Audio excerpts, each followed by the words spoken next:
Merci d'être avec nous ici au Salon des maires et des collectivités locales 2025, 107e édition. Nous sommes, vous le savez, sur Acteurs Public TV depuis 3 jours sur le stand de Liga pour vous faire vivre cet événement. Et on va parler maintenant d'un sujet qui peut parfois faire polémique, la performance prix. Les centrales d'achat sont parfois accusées de prix trop élevés. Est-ce qu'il est possible de concilier performance budgétaire et intérêt général? Et puis surtout, peut-on vraiment comparer des enseignes grand public avec des centrales d'achat public? On en parle avec une preuve par les chiffres, hein. Deux intervenants sur ce plateau. Guillaume Tinlot, bonjour. Merci d'être là. N'oubliez pas votre micro. Merci d'être avec nous. Vous êtes directeur des finances et des achats à la ville de Paris. Merci de votre présence. Et puis Sonia Abibian, vous êtes directrice marketing et digital à l'UGAP. Bonjour. Bonjour. Merci de votre présence. Une première question, Guillaume Tinlot. Je l'ai dit, votre titre, c'est directeur des finances et des achats à la ville de Paris. Deux fonctions réunies, finance, achat. Est-ce que c'est une manière de montrer l'importance du volet financier, prix précisément, dans la commande publique et dans la commande de la ville de Paris? Oui, tout à fait. Cette fonction achat à la ville de Paris que nous avons couplée avec cette fonction financière au sein d'une direction des finances et des achats qui traite et qui conjointement assure la conduite des politiques à la fois financières, budgétaires et de commande publique de la collectivité, témoigne effectivement de l'enjeu, bien sûr, de performance budgétaire des achats de la ville dans leur ensemble. Enjeu que l'on comprend bien sûr par les volumes financiers et la part des dépenses de la collectivité qui transite par la commande publique et par les achats, et qui témoigne aussi bien sûr des enjeux que nous connaissons tous actuellement, qui sont ceux des finances locales bien sûr, et nous en parlons beaucoup dans ce salon des maires, les enjeux auxquels font face toutes les collectivités, mais l'ensemble des administrations publiques, bien sûr, par rapport aux enjeux de financement des politiques publiques et par rapport aux enjeux de maîtrise budgétaire auxquels font face les entités publiques, place bien sûr ces questions de commande publique, ces enjeux de commande publique au cœur des priorités en termes de performance budgétaire. Justement, comment vous conciliez ces deux exigences, exigences de politique publique toujours plus étendue et exigeante, et puis la baisse, la réduction des budgets, tout simplement? Alors, nous avons une approche qui vise à une performance globale, finalement, de l'achat. Je l'appelle globale parce que tout l'enjeu est de rechercher une performance économique et budgétaire de l'achat en termes de coûts, en termes de maîtrise budgétaire, et également une performance en termes de politique publique, en termes de qualité de l'achat, en termes également d'enjeux de performance, qu'elles soient environnementales, qu'elles soient sociales, nos engagements en la matière. Et donc tout l'enjeu pour une collectivité comme la ville de Paris est de concilier ces deux approches de la performance budgétaire d'une part, de politique publique d'autre part, et ce à tous les stades finalement de la commande publique. Donc aussi bien dans notre capacité à exprimer nos besoins, à formuler une stratégie en termes d'achat, à préciser les attendus de l'ensemble, bien sûr, des services et des domaines de compétences de la ville pour être capable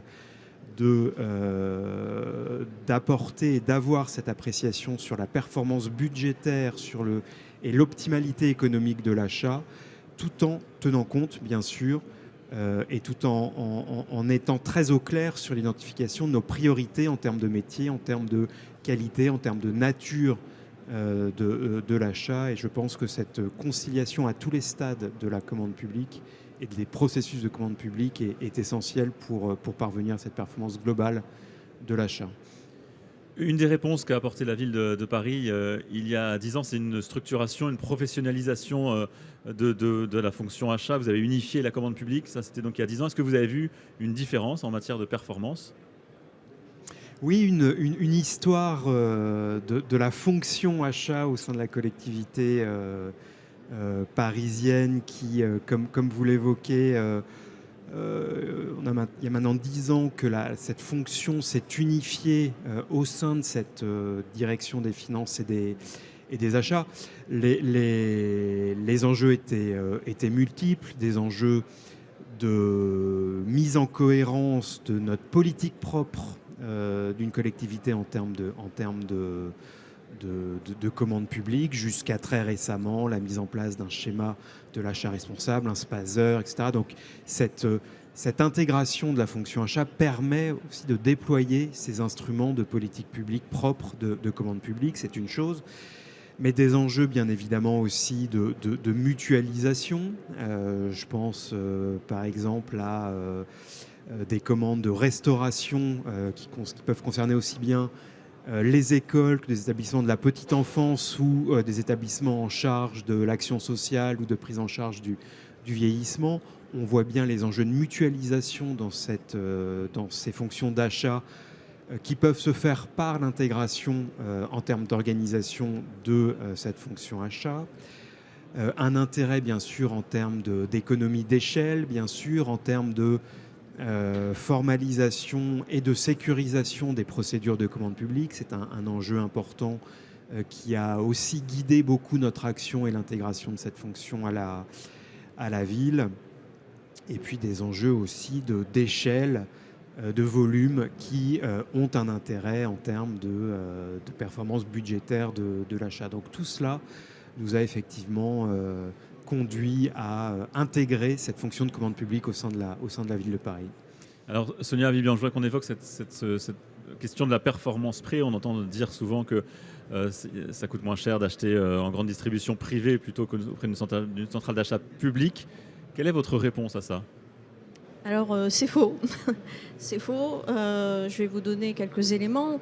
Déjà, les logiques de fonctionnement de la distribution privée sont radicalement différentes des logiques de fonctionnement d'une centrale d'achat publique. Dans la distribution privée, vous fonctionnez souvent avec des prix d'appel, par exemple. Et vous reconstituez votre marge sur d'autres produits. Il faut savoir que les marges de fonctionnement dans la distribution privée sont beaucoup plus importantes. Certains doivent rémunérer des actionnaires. Ce n'est pas du tout le cas de l'UGAP. L'UGAP, pour rappel, c'est une centrale d'achat publique qui n'a pas d'objectif lucratif.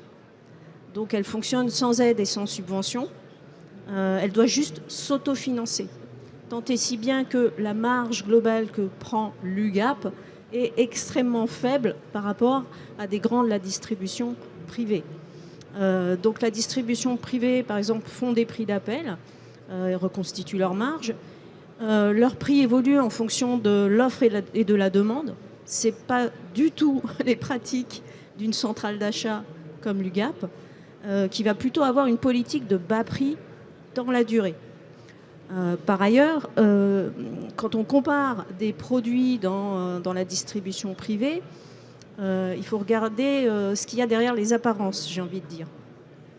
Si vous prenez un produit simple comme une table, donc nous on fait des comparatifs, on fait des benchmark prix régulièrement par rapport à nos achats et on regarde effectivement les prix dans le secteur du B2C et du B2B essentiellement.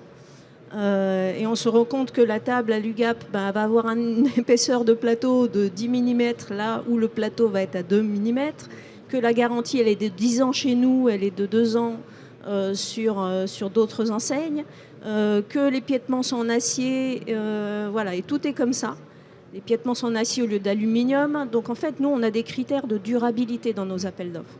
On a des critères techniques de durabilité des normes. On a aussi toutes les prestations de services qui sont associées. Nos produits sont livrés, montés avec reprise des emballages. Voilà, quand vous regardez en coût complet et en coût global, évidemment que non, on n'est pas 30% plus cher. C'est faux. Un prix qui peut être plus cher à l'entrée, qui est moins cher à l'entrée, peut être plus cher dans la durée et peut être plus cher si on regarde au panier global en fait. On a un maire qui est passé sur le stand tout à l'heure et il disait oui, un prix pas cher peut coûter cher. Voilà, donc Donc, Mais comment ça se mesure, ça, que le bon prix, finalement, le bon niveau de prix que vous appliquez? Comment oui. vous le mesurez? Alors, c'est une bonne question. À l'UGAP, on s'est outillé avec des outils de benchmark. On s'est abonné à un outil qui s'appelle Wiser et qui va aller scroller sur les sites de nos concurrents les prix. Alors, on compare ce qui est comparable, hein, pas la table. C'est-à-dire qu'en fait, on va travailler à ce qu'on appelle le SKU, le Stock Keeping Unit. C'est quoi? C'est un identifiant unique qui vous assure que vous comparez un produit strictement identique. Et donc, sur cet outil de veille tarifaire, on va scroller les sites des concurrents et on va regarder comment évoluent les prix dans la durée. Et donc, je vais prendre un exemple. Je suis venue avec un exemple. Voilà, je ne sais pas si on voit bien. Je vais mettre ma feuille. Voilà. Ne bougez pas, on va essayer de zoomer sur la feuille. Voilà. Voilà, donc ça, c'est le prix d'un disque dur western qui est comparé à l'UGAP dans la durée avec un pure player. J'ai caché le nom. Et donc, qu'est-ce que l'on constate? On constate donc la courbe en rouge qui est l'UGAP. Donc, je parlais de politique de bas prix dans la durée. Et la courbe du pure player. Alors, le pure player, effectivement, il est 30% moins cher que nous, mais au mois de juillet. D'accord ? Et quand on regarde sur les autres mois de l'année, sur toute la durée, finalement, on se rend compte qu'on a un bon prix dans la durée. C'est un peu ce que j'expliquais tout à l'heure. Alors, qu'est-ce que ça veut dire ? Ça veut dire que si je vais acheter dans cette enseigne du pure player sur l'année, je ne vais pas m'y retrouver, tout simplement. Et ce dont on n'a pas la prétention à l'UGAP de dire qu'on est les meilleurs sur tous les produits et tout le temps, c'est faux. Et d'ailleurs, aucune enseigne ne peut se prévaloir de ça.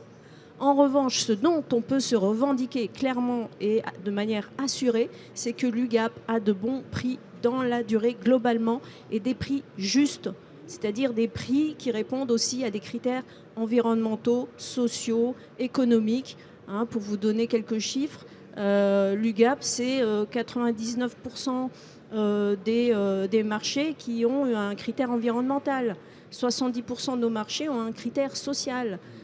C'est 750 000 heures d'insertion. Donc il faut regarder au coût global, dans la durée, au panier, les prestations de services qui sont associées. Donc voilà. Guillaume Tinlot, quelle est l'expérience de la ville de Paris justement par rapport à cette performance prix? On imagine évidemment que vous faites attention à ce critère aussi. Oui, absolument. La performance prix est un objectif tout à fait central et prioritaire dans toute notre politique d'achat.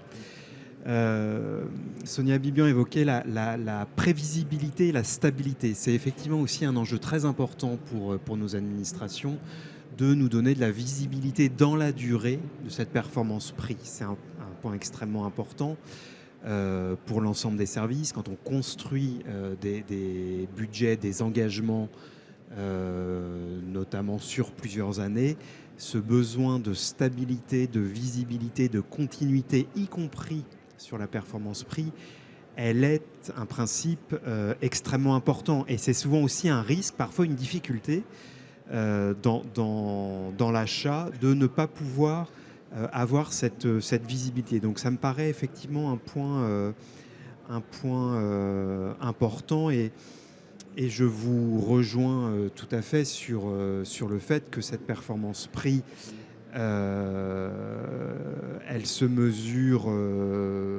précisément par rapport à des critères qui doivent être regardés dans l'ensemble des dimensions de la décision d'achat et sur l'ensemble des critères aussi qui sont ceux de l'achat. Les critères environnementaux sont évidemment un bon exemple et une performance prix, il faut aussi l'entendre et la regarder au regard des objectifs de qualité environnementale et de performance environnementale des achats que nous visons. Mais donc c'est dans cette logique que doit se construire cet objectif de performance prix. Et justement, comment vous accompagnez les directions opérationnelles dans le choix du critère prix et des autres critères que vous évoquez, les critères environnementaux, sociaux aussi? Est-ce qu'il y a un accompagnement des directions de la ville de Paris?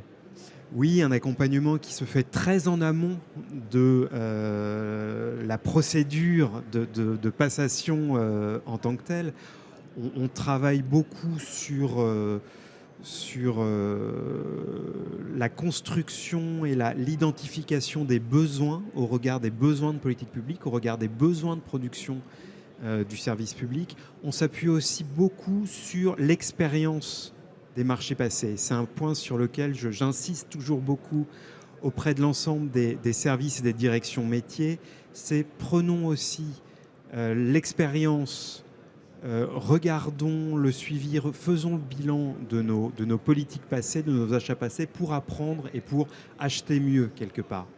Et c'est un point important. Donc on accompagne beaucoup cette construction amont de cette politique achat, de la déclinaison en objectifs de commande publique, des objectifs de politique publique. Et donc j'insiste beaucoup sur ces phases très amont qui ensuite vont se traduire dans nos critères de marché, se traduire dans nos phases nos procédures de négociation quand il y en a, ou l'ensemble des phases qui ensuite dérouleront cette stratégie que nous aurons pensée de façon très anticipée et très amont. Merci beaucoup Guillaume Tinlot, merci Sonia Abibian d'être passé par le plateau d'Acteurs Publics TV ici au Salon des Maires. On se retrouve dans quelques minutes pour une prochaine table ronde. Merci à tous les deux. Merci beaucoup.